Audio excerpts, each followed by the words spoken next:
upscale neighborhood in Cairo. We see a balcony overlooking the desert.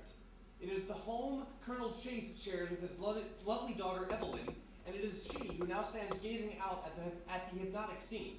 A young man comes to her side and presents her with a glass of champagne. He is a bureaucrat with the British Embassy, Jeremy Forrest, who has visited the home often of late. Evie? Thank you, darling. Beautiful night, isn't it? Certainly is.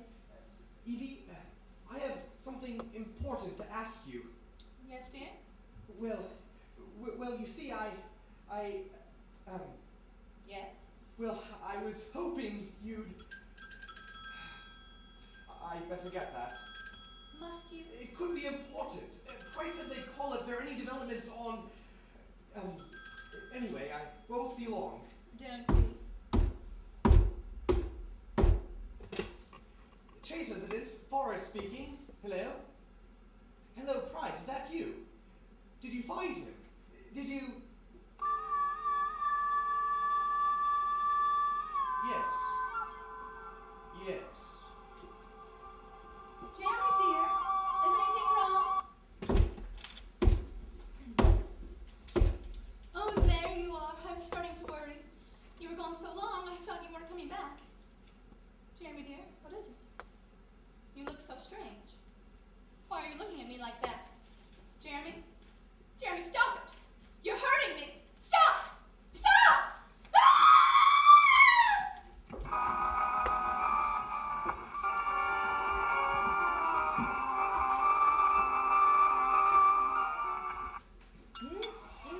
That was delicious. Couldn't eat another mouthful. That's good, because I think it's pretty much gone. Really? That was so much. Well, 6 helpings later. It wasn't 6. Shall I clear this away, monsieur? I think we already have. Monsieur? Yes, thank you, Henri. You can take it away. Very good, monsieur. So what's on the agenda today? Why, who says there has to be anything on the agenda? I'm on vacation.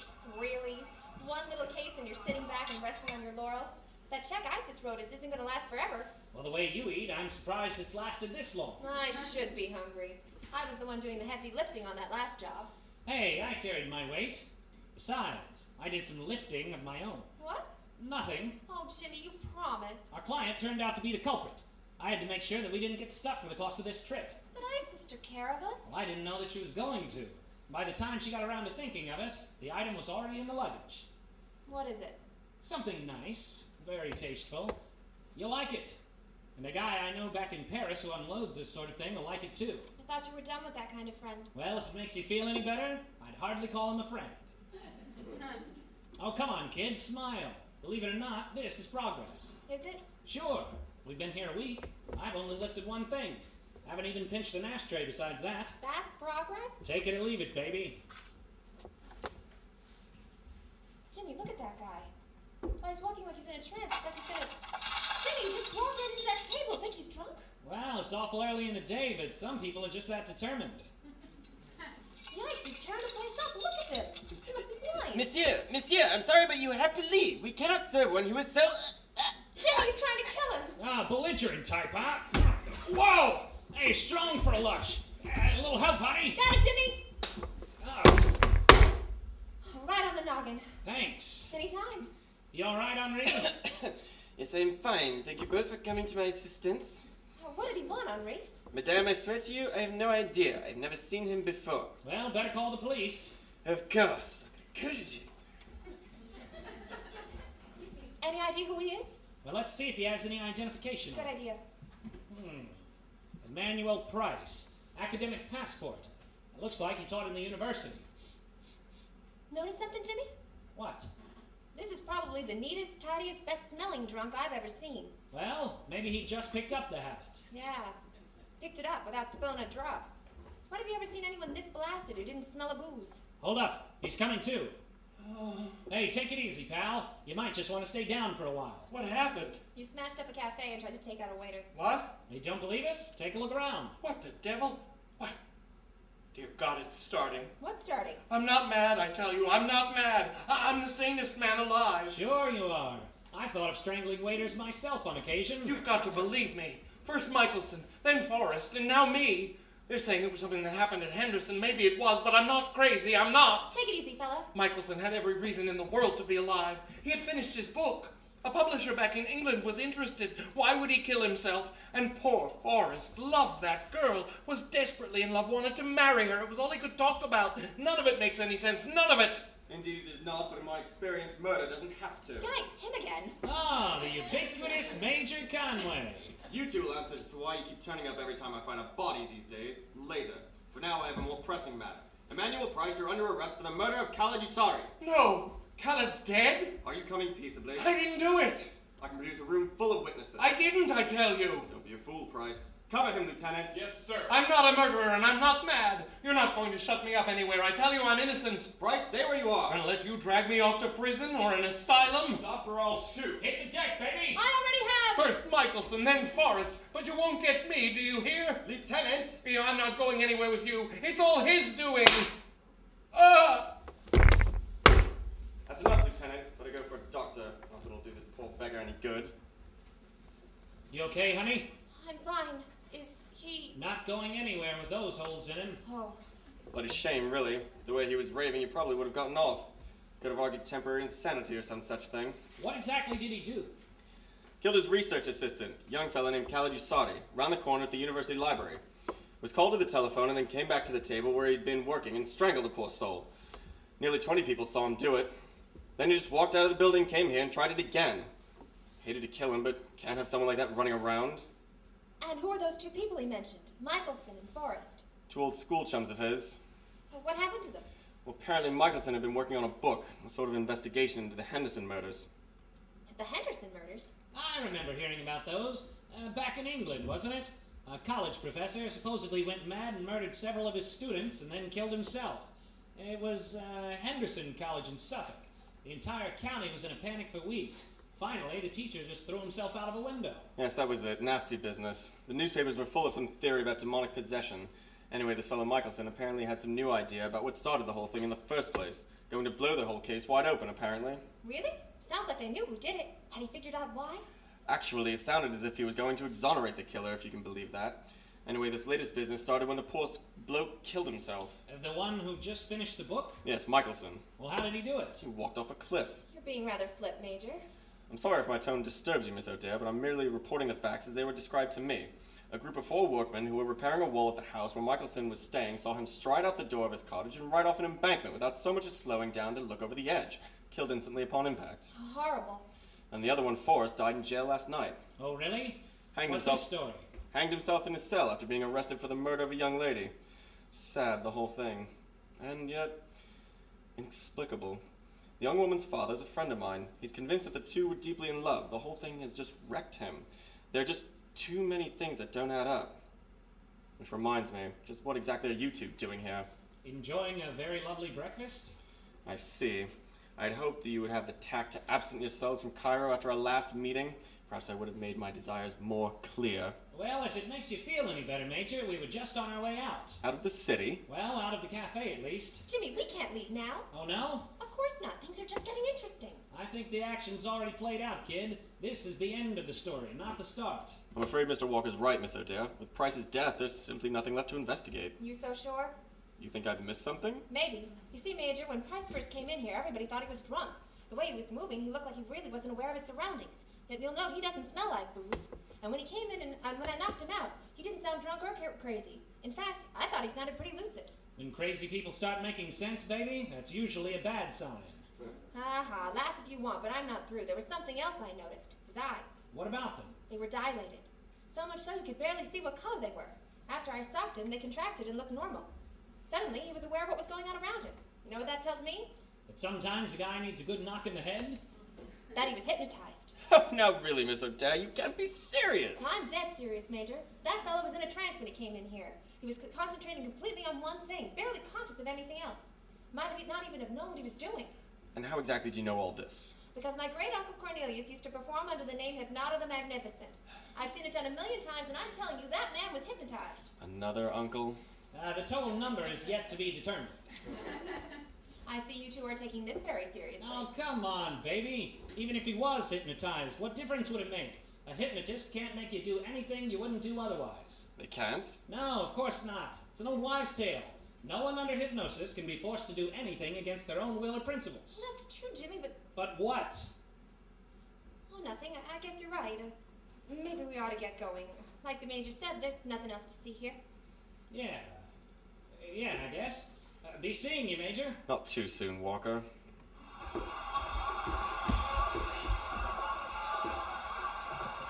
Well, that was the first argument I've ever won. Not like you to change your mind on a dime like that. What gives? Oh, nothing. I just realized how silly I was being. Oh, yeah?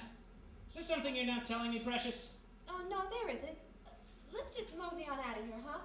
Maybe we're pushing our luck by hanging around. Maybe.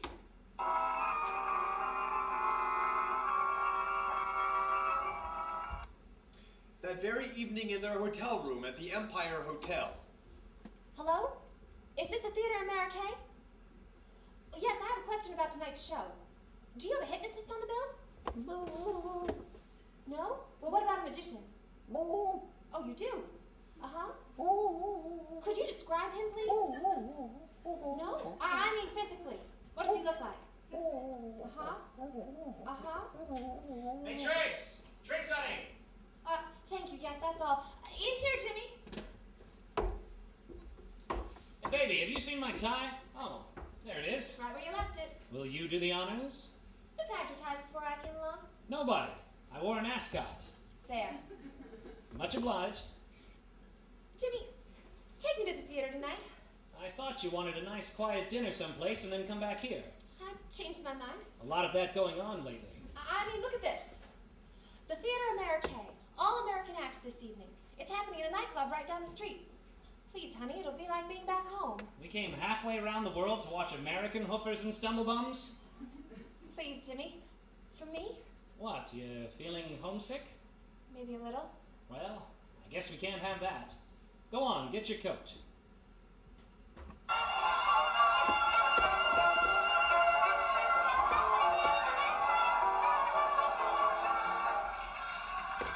And there you have it, folks.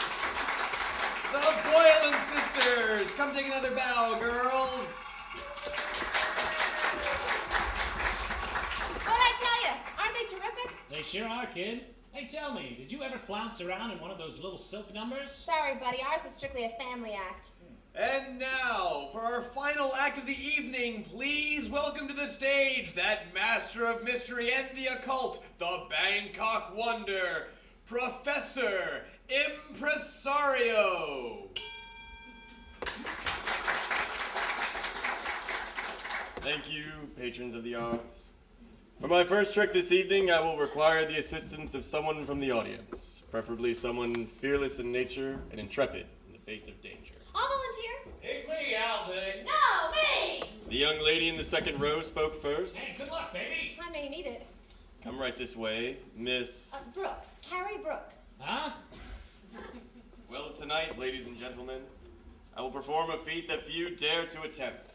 I will make this young lady vanish before your eyes, disappear from time and space, and then reappear, safe and unharmed. Are you ready, my child? Ready as I'm gonna be. Excellent. Now, as part of this demonstration, I must require that all present be completely silent and focus their attention on the instrument I have in my possession.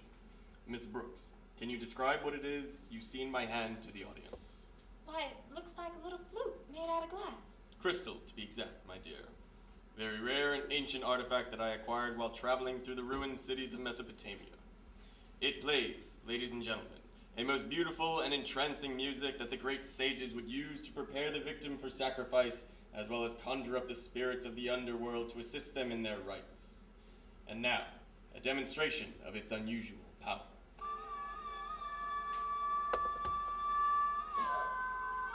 To a place of neither time nor space, neither light nor sound, neither touch nor taste, neither life nor death, go you. Tricks! Indeed, sir, these are not tricks, nor illusions of any kind. The young lady has vanished before your eyes, and even now lingers in a strange place between being and unbeing. Perhaps you would appreciate her safe return. Well then, I need only utter a few words to reverse the spell. Halinga, Harayoy, Pike!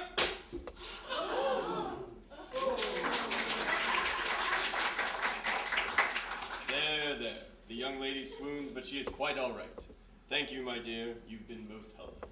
Wow, I figured you'd seen one of the Conjurer acts. You've seen them all, but this guy's amazing. Sure is. Where'd you go, honey? Was there a trap door or something? Jimmy. Funny, you hardly ever see the magician make someone from the audience disappear like that. Usually it's an assistant who's in on the act. Jimmy, take me home.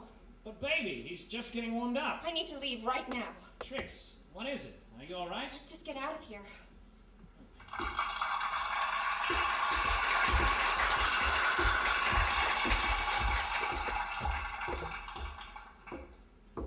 So you want to tell me what's going on? You've been acting strangely all day, and I'm... Not here. Beatrice O'Dare, you tell me what gives. All right, not so loud.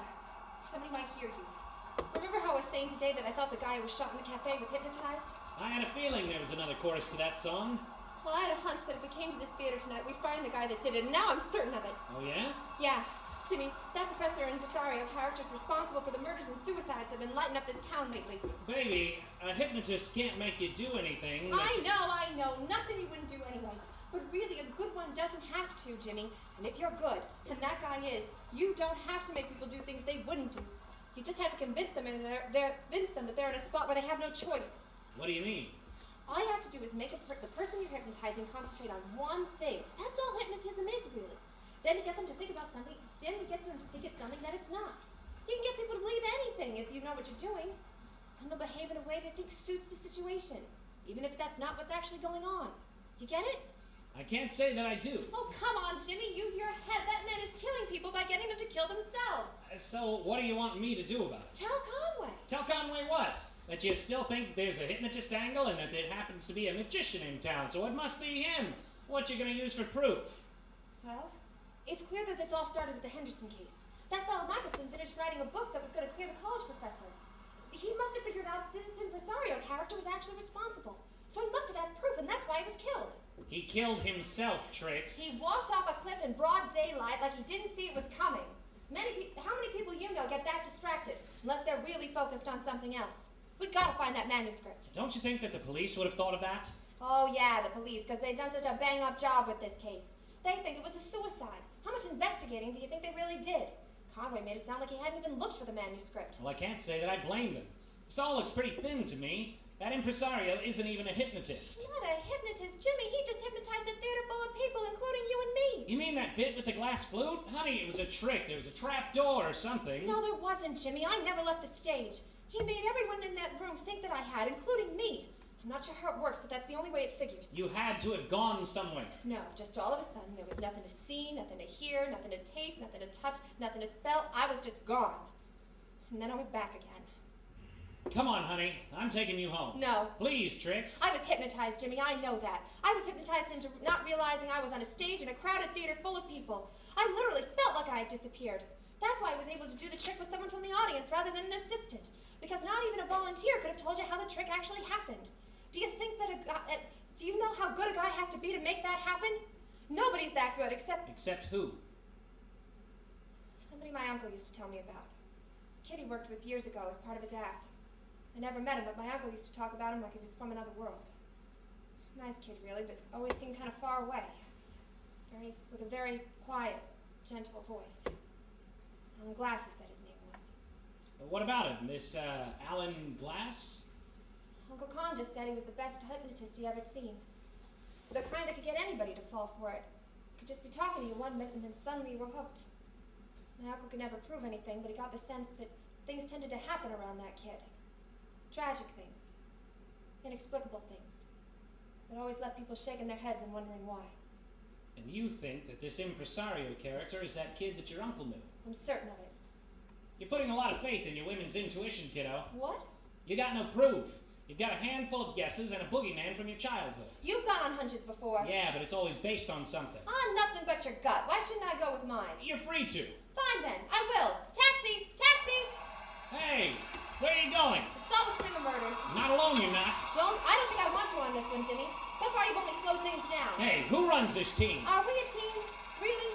Is that what we are, or are we really something else? Now, what's that supposed to mean? I want to know what we're really doing here. Where do I fit in? Are we a team, or am I just here to carry the luggage, fix your think we're talking about murder. And I think that you're taking all of this a little too seriously. Maybe. Maybe I am. I certainly take it more seriously than you do. No, we are definitely not talking about murder. Hey, wait! Where are you going? Trix! Trix!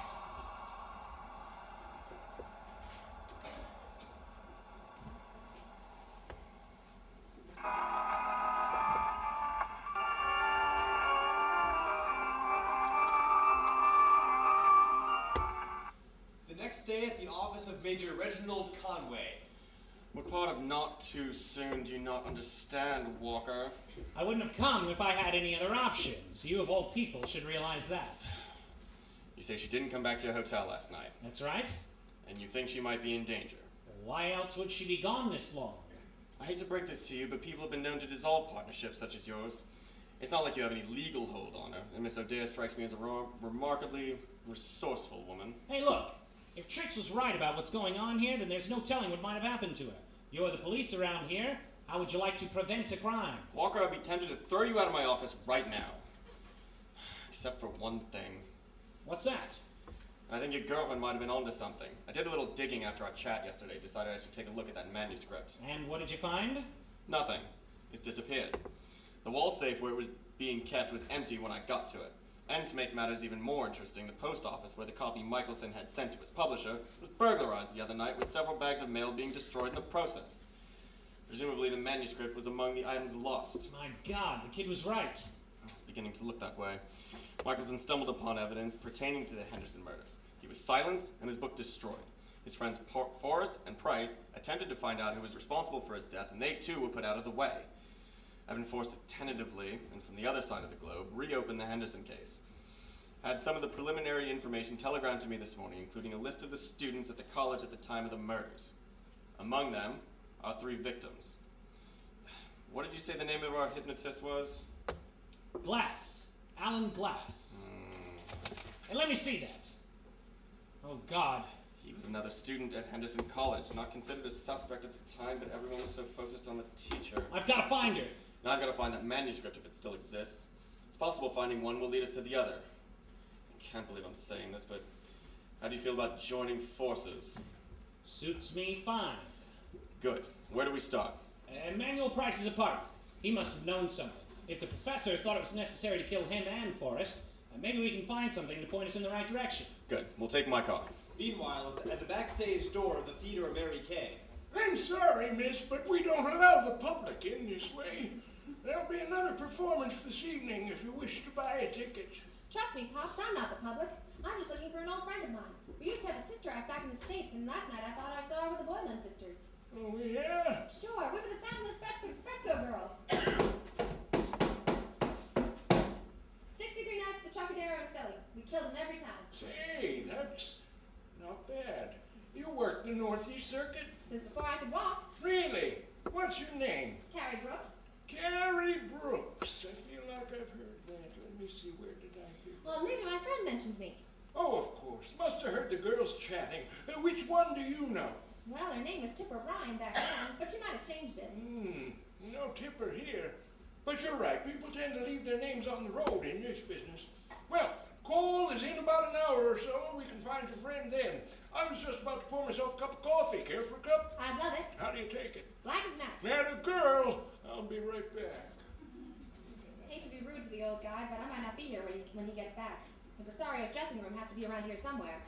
Quietly, but with an air of one already accustomed to moving about backstage in a deserted theater, Trix makes her way through the maze of cluttered hallways till she finally finds the dressing room corridor. After a moment's search, she locates one inscribed with what for her are about to become fateful words. Professor Impresario. Private.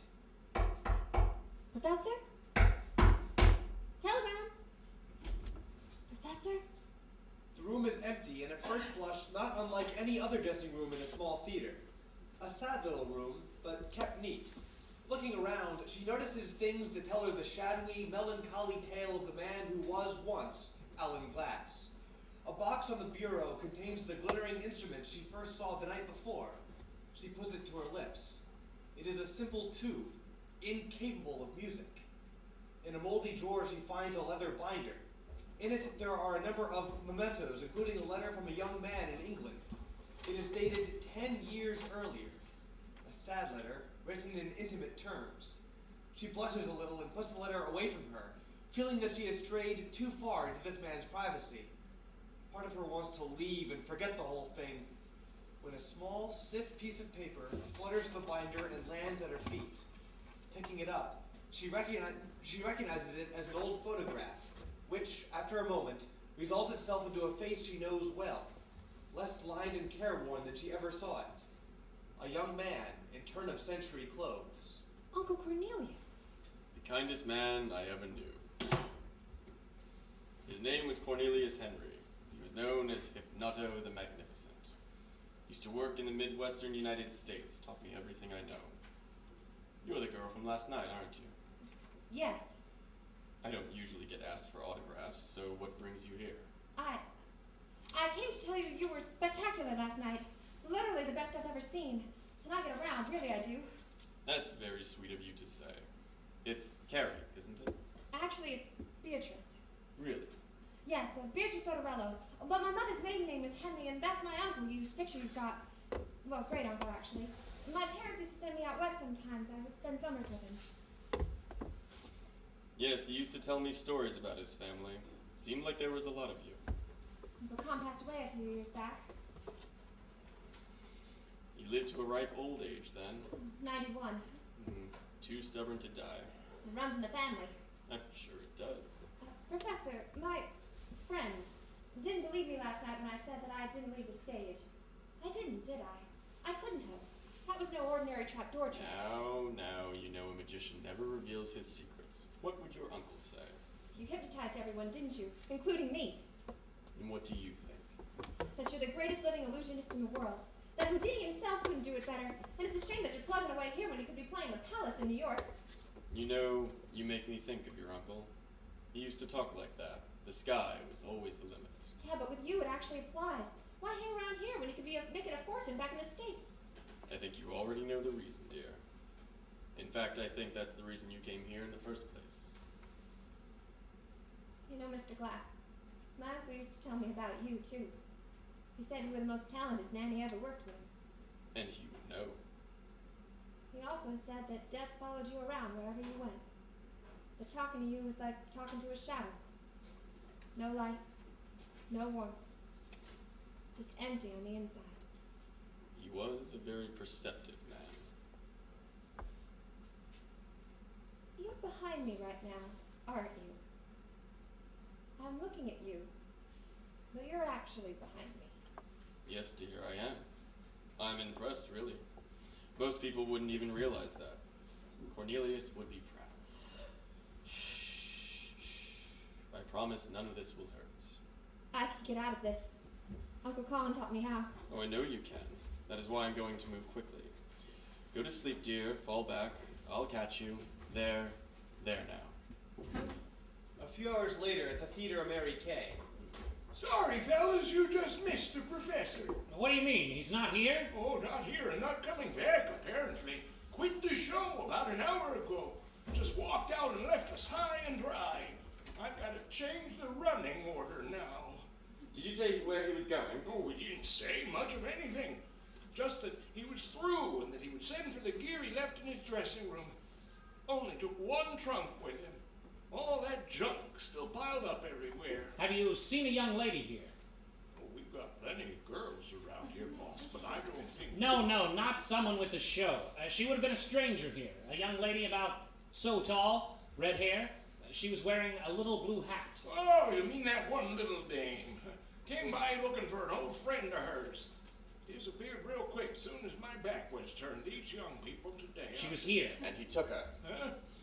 Listen, old man, you said he left with a trunk. How large was it? Oh, awful big one he has. Had it on a dolly. Oh, God. Have you any idea where he would have gone? Well, now I don't know. Think, man, a woman's life is at stake. Well, let me just go through the files and I'll get you the name of the place he's staying. Just a minute now, just a minute. He won't be there. He'll have to go somewhere to get rid of... Not necessarily. Well, how do you figure? If he wanted to just silence her as a witness, why not just do to her what he did to the others? Hypnotize her and send her out to do the deed herself. Why run the risk of putting her in a trunk and leaving the theater? I don't know, he's a crazy person. Maybe. But even a crazy person's actions will have an internal logic. And if this all happened as I think it did, we can trust the professor to behave in exactly the precise and effective manner. He does nothing haphazardly. There has to be some reason. If I'd have just said no last night. If I'd have talked her out of going to the theater. If we'd have just stayed at the hotel. Of course, your hotel! That's where he's taken her! What? He has to. Last night at the show, you said you cried out her name when she disappeared, right? Well, yes. So he knows that you two were together. He has to get rid of you both to cover his tracks. What better way to do that than to wait till you get back this evening and use one of you to get rid of the other, much like he did with Price and Forrest? Well, why not just hypnotize her and turn her loose on me? Because you can't just strike at random like Price and Forrest did, killing the first person she sees. It has to be you.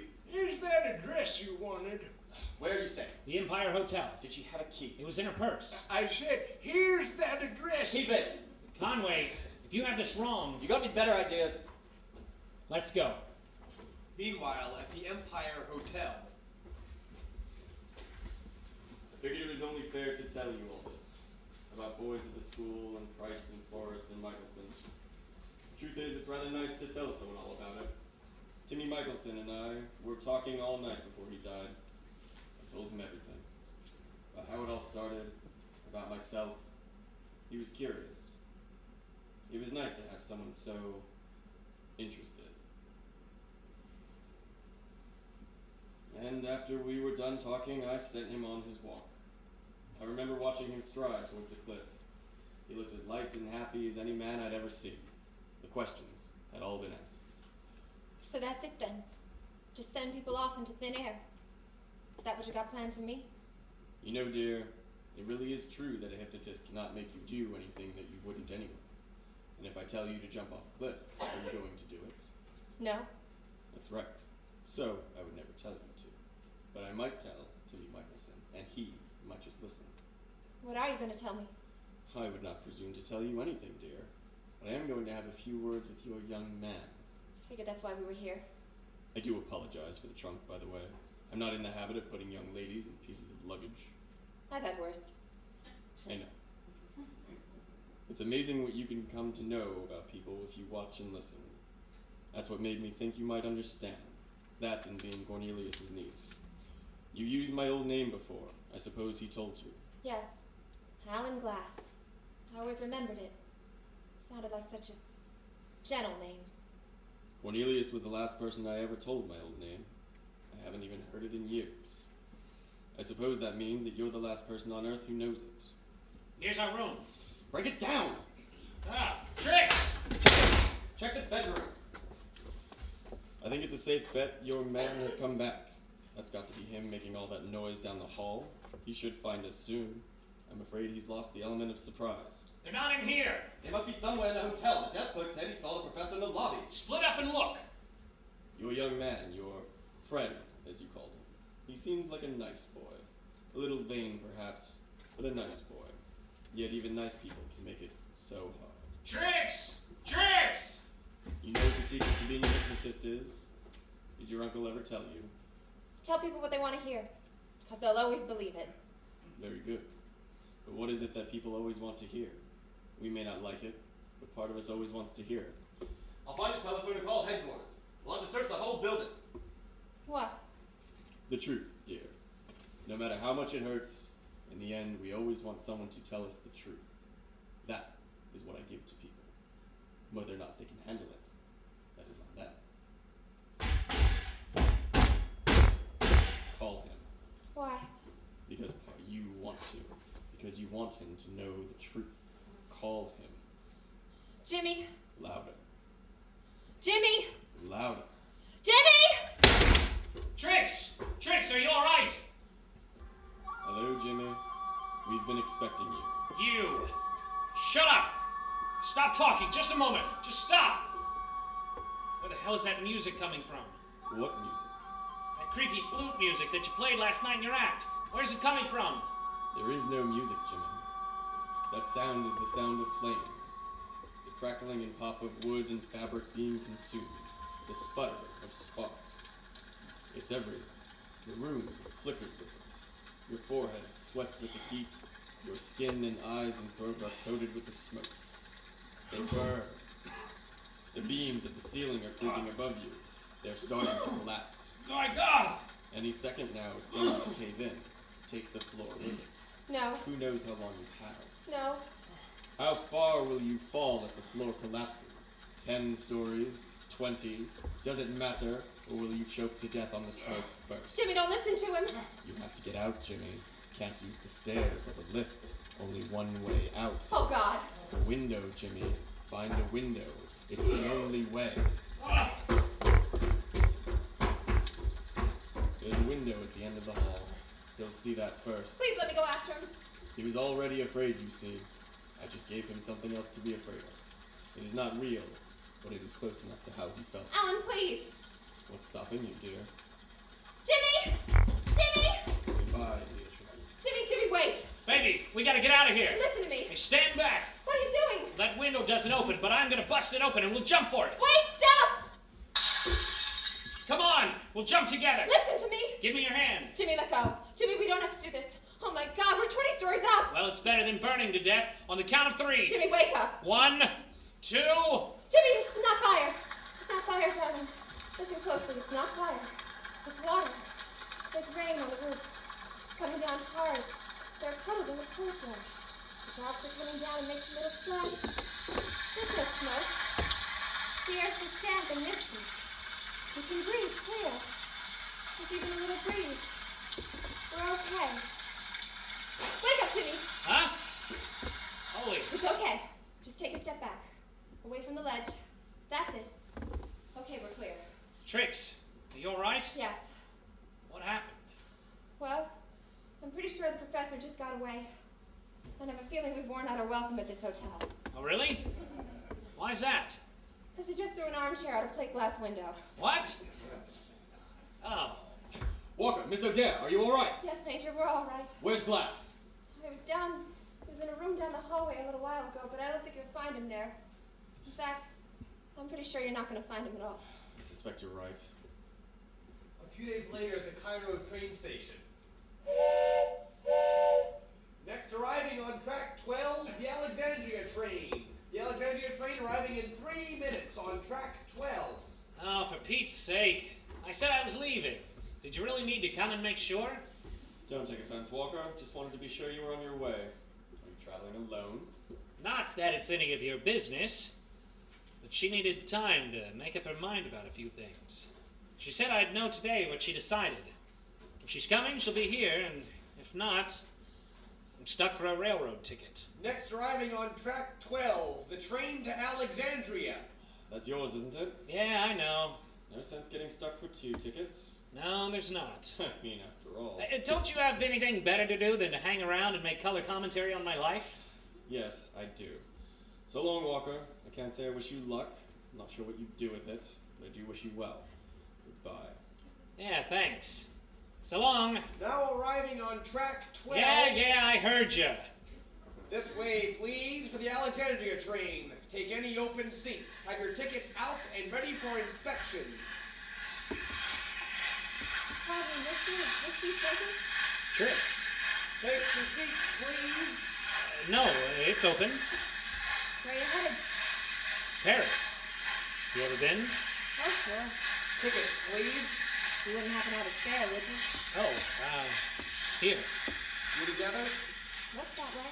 Lunch will be served in the dining car starting in half an hour. Tickets, please. How long will it take to get to Paris? About a week. It'll give us plenty of time to talk. About what?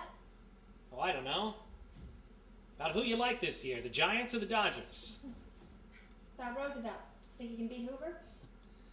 About how glad I am that that lunatic didn't hurt you. About how scared I was when you ran down that hallway. About how I almost went crazy when you didn't come home that night. About that tasteful item in your luggage. About something that isn't murder. Oh, gee. If we start now, we might just get through before Paris.